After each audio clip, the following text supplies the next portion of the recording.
Hello, this is Matt Cannon with my thoughts of the day. Just want to talk real briefly about, actually going to talk about the Cybertruck, the Tesla Cybertruck.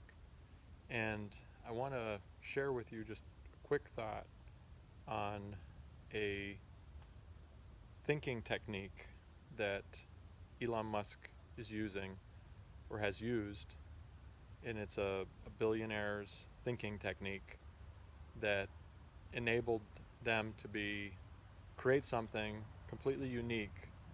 And I'm going to go into some of the details that you may have not noticed and you may not be aware of. And maybe you are aware of it, and I'll just reaffirm it for you. But the jury is not out yet. We're going to see how successful the Cybertruck is going to be. But as of today, I think I saw the latest numbers was north of 200,000 that were already ordered. And I believe it's going to change cars as we know them and vehicles as we know them. And what I want to talk about is this topic of inversion. Inversion. When you invert something, Charlie Munger, who was Warren Buffett's business partner, he was a big advocate of inverting a problem. So what does inversion mean? Inversion is basically just turning it upside down and starting, instead of approaching the problem like everyone else is approaching it, you approach it from a different angle. And this is kind of what I think Elon Musk did and the Tesla team did with the Cybertruck.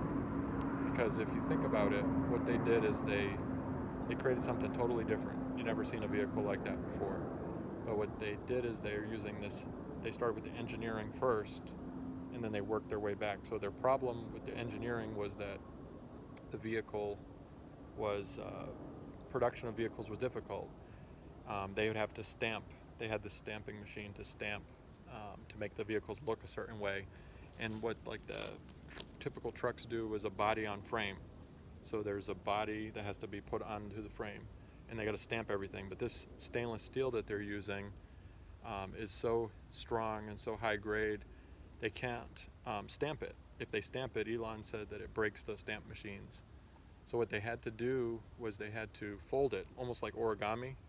The steel, that's why it's so angular, is because the steel has to be scored and then folded.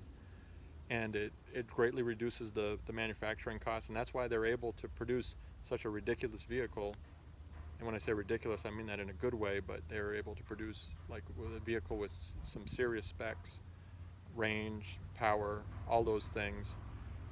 Very, the looks are definitely interesting. It's not going to be for everyone, but they're able to do it at a low cost. When he released the price that was $39,000 for so much vehicle, I think you're going to see those prices go down and down and down. And I think you're going to see more car manufacturers, because what he did is he went from body on frame to this stainless steel exoskeleton, and he made it stronger, he made it more durable. And I think that's a powerful thing. And it comes to the point of inversion. When you invert a problem, so if you have a problem you're facing, rather than start with the the way you've always done things, you need to focus on, how can I flip this problem around? How can I look at it from a different angle?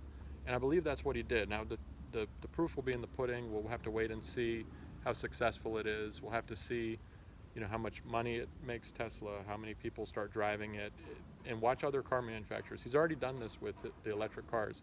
Every major car manufacturer is producing electric vehicles.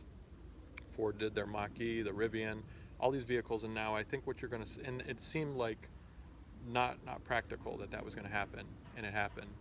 Now you're going to see, I believe, people looking at what he did. Now they might change the exoskeleton, but I think you're going to see people moving from a body on frame style and pushing the envelope, starting with the engineering first and then working from that, starting with the core problem and building back from that.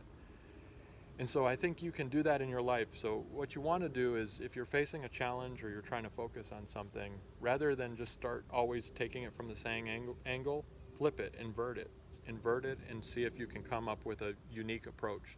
Nothing's off the table. If you're facing this challenge, invert your approach. And this is what people like Elon Musk do. This is like people like Charlie Munger, billionaire mindsets. This is a billionaire secret, a trick that most average people avoid. And if you start inverting things and inverting your problems and challenges and turning them around and going from the bottom up, working back to what is your biggest challenge and removing the things that are causing you the biggest challenge, you'd be amazed at what you can accomplish. So try it out. Let me know how it works out for you. This is Matt Cannon with my thoughts of the day, signing out.